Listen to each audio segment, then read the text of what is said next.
Shelagh, and I've been homesteading in British Columbia for about 6 years now. And I wanted to tell you about 5 ways that you can save money during this crazy time of inflation and potentially a recession. And these are ways that if you started today, you would save money today. The first thing that I would suggest is making your own iced tea. Now this might seem super basic to our friends from the south who make iced tea all the time, but up in Canada this isn't super common. People don't really make their own drinks at home, iced tea specifically. And also how I make iced tea isn't just like a plain unsweetened iced tea. So what I like to do is, and there's a million ways to skin a cat, and one of those ways that I would say is I like to pick fresh herbs from my garden. That's obviously not an option for everybody. So what I would do is I'd pick fresh herbs, and then I would use 2 decaf tea bags if the kids are going to be drinking it. A really wonderful drink on a hot summer's day. But another thing that you can do is you can actually, and I did this last summer and I loved it, I would pick up like those celestial seasonings, multi-packs of all the different kinds of teas. Like you've got your blueberry, lemon zinger, raspberry zinger, and then I would do 2 tea bags of the flavored kind and then 2 tea bags of the black. But you don't even need the black, you can do whatever you like. And then after that, I put it in a mason jar, in a quart jar, but you could also use a pitcher, you could use a spaghetti sauce jar, you could use anything. It doesn't have to be fancy. And then you can either put in honey or sugar or leave it plain. But if you want your kids to actually drink it and to have this as a replacement beverage for the summer, that's what I would do. You can look on Pinterest and Google, and there are so many ways to make really lovely iced tea, and it is just pennies on the dollar, and you won't be buying bubblies or juice or even the afternoon cider to tide you over in the garden when you have iced tea. And so what I do is I make it either the night before or in the morning, and then I'll put it in the fridge once it's at like a temperature that's decent enough to put in the fridge and not explode. And that's it. So that is number 1. The second way that I would save money, and that we do save money, is by making your own bread. And I would highly recommend making your own bread. Now it seems really intimidating when every bread recipe has rise for 20 minutes and then knead for half an hour, not really 8 minutes, but that is not something I have time for. When you've got kids and bedtimes and early mornings and breakfast, there's no time for that. So I have a no-knead bread recipe, and I'll put it in the comments in the description below. I've been making it since I was 25. I'm not 25 anymore. So I'm making it for 15 years. And I will tell you that it's awesome. You can make it with white flour, whole wheat flour. You can add oats, seeds, poppy seeds, whatever you want. So I would highly recommend making your own bread. And then the next step beyond that is making your own crackers. I didn't know it was so easy. You literally just have to make a dough with like 2 or 3 ingredients. 3? 2?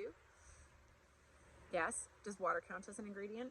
And then you roll it out and you bake it. Now you can get fancy and you can add herbs or different kinds of butters or cheeses or anything, but the basic recipe is the easiest ever. I did not invent it. I will put it in the comments below, and then you don't have to go to the grocery store, and you don't have to buy your lovely Bretons or your saltines or your Triscuits, because these crackers are amazing and they take literally like 2 minutes to mix together and roll out, and then I just cut them on the pan. I'll show it in the picture or in the video, and then I bake them for 10 minutes and they're just perfect. And my kids love them because salt, people. Kids love salt. That's all you needed. And then they're just happy.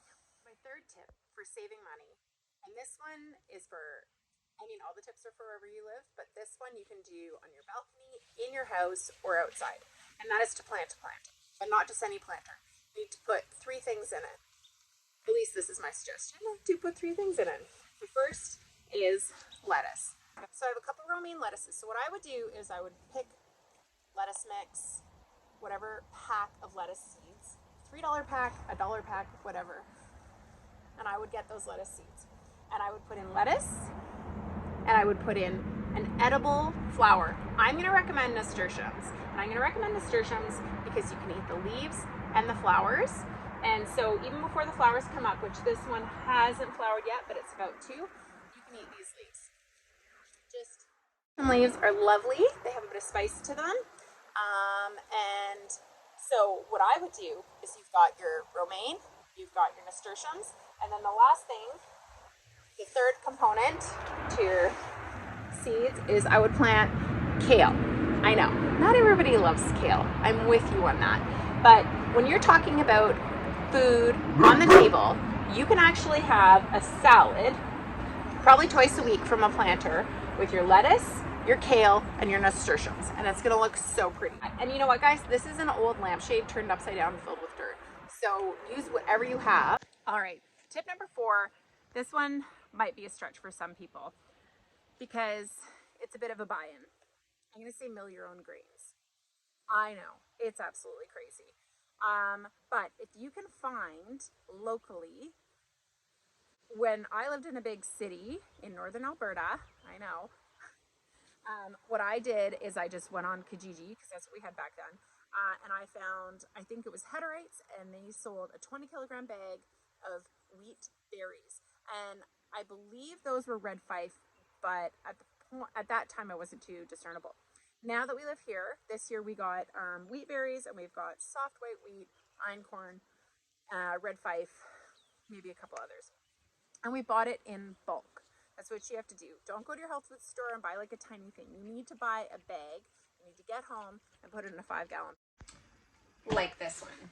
So when I got the wheat berries, I just transferred everything I could fit into here, and I did label it somewhere soft white. So this is soft white. And we picked up a mill from the thrift store. We didn't buy the $300 or $400 or $500 mill. We did have a hand crank mill, and then we got an electric mill from the thrift store. Cleaned it out really good to go. And now that's what we use. Do you have room for a 5-gallon pail? You can put it under your bed. You can put it in your closet. You can put it anywhere, and you will save a lot of money when you're making crackers and bread. And then if you're like me, you're going to be making puff pastry, which actually turned out really good. Tonight we had tortillas. So the world is your oyster. Cinnamon buns, muffins, all the things. And I'll tell you, Google is your friend when it comes to cooking with this stuff. And the nutrient density of your food is a whole different subject that I might have to make a video about. But anyway, that is what you need to do if you really want to save money. If you really, really want to save money, do this. And it tastes... Tip number 5 for saving money. This one is completely free, except the only thing it really takes is your time. My dog really wants what I'm holding. And what I'm holding is what I just foraged on my property in 5 minutes from about 100 feet from my door. Why do you have to go my plants? So you can forage, depending on where you are, even in an urban area, for quite a bit of food. Now, what you're going to get is really going to vary where you are. And even if you live in the city, you can still get a lot of things. Now, I know from checking on Facebook and Instagram, my obsession with this, there are quite a few like city tours where you can forage and find edible food or medicinal. But let's talk about what we're interested in here. We want food on the plate. Now, this might seem pretty rinky-dink to you, but honestly, you can really fill out a salad or create different side dishes depending on what's in season by foraging. Now, this might seem pretty rinky-dink to you, but honestly, you can really fill out a salad or create different side dishes depending on what's in season by foraging. So, yes, you probably will want to either get a book, get an app, find a community group, and go about that way. But I'll just show you what I found really quickly. So, roses. These are wild roses. This might seem super boring to you, but if you're making a salad, super big wow factor, and you're getting lots of lovelies to fill your microbiome. I like to just use the petals because people don't like to chew the little wooden part, and some people could potentially have an allergic reaction to the stem. Not the stem. The stem is the little thingies. These are green willow shoots, stems from our big old willow tree. We call them Willow Nelson. When they're really young and green, you can eat them, and they're very tender. And willow is a really, really old tree that was around during the time of dinosaurs. It was super awesome. Another plant that was around during the time of dinosaurs, this one is for a tea. This is horsetail. And horsetail can have roots that can go 150 feet in the ground. Raj wants to eat all the things I foraged. So you wouldn't eat this, you would use it to make a tea. And you can get lots of silica and minerals galore from this stuff. It's really good if you have, bronchitis. Somebody has bronchitis, but anyway, it's a good tea with health benefits. Another thing that I just foraged that you can put on your salads, in a stew, lots a rub for a roast. This is hemlock tips. You can also use spruce tips or hemlock cones. You need to research, I think you can only use the female ones that are purple, so when they're really little. And you can chop these up and put them on a salad or on a roast, or you can make a salt rub. Lots of things, lots of different ways that you can eat them. I also picked up some pretty generic clover. You can make a tea, dry and make a tea. And you can dry any of these things just on a tray in the sun, nature's free solar dehydrator, or you can put it in your oven on the lowest setting if it's a day like today and you need to dry it. Anybody else have a dog? I'll just do this. Anyway, so that was tip number 5 on foraging.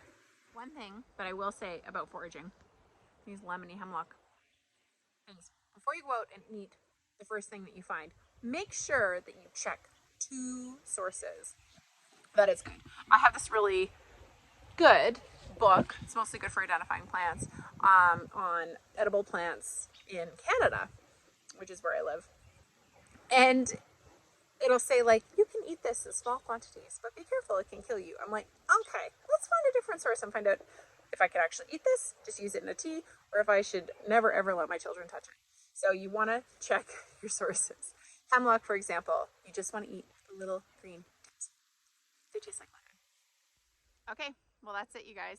Those are the 5 ways that you can save money tomorrow, depending on where you live and how much you eat. Like for us, that would be $20 a week because we eat organic. So if I had to like buy bread, buy salad mixes, you wouldn't buy forage, but it would be like extra food on the plate, you know, crackers, what we spend on crackers is ridiculous. Well, not anymore, but yeah, it's really actually worth checking these things out and giving it a try. So if you're into it, give this video a thumbs up. If you're totally skeptical, give it a thumbs up anyway. Okay, thanks for watching. Have a great day. Bye.